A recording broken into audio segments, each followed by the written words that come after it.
আসসালামু আলাইকুম রহমতুল্লাহি ওয়াবারাকাত। জুমাবার মুসলমানদের জন্য সপ্তাহের সবচাইতে পবিত্রতম দিন। রাসূল সাল্লাল্লাহু আলাইহি ওয়াসাল্লাম এক হাদিসে ফরমান,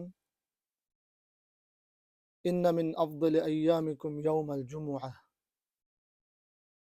ফাআকসিরু আলাইয়াস সালাতা ফীহি।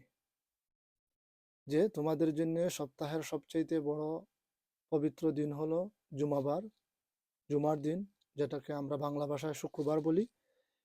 এবং এই দিনে তোমরা অন্যান্য তো ফরজ আমল তো করবোই, সবচেয়ে যেটা মুস্তাহাব আমলের মধ্যে সবচেয়ে উত্তম এবং রেকমেন্ডেড আমল হলো রসুল সাল্লাল্লাহু আলাইহি ওয়াসাল্লামের উপর দুরুদ শরীফ পড়া।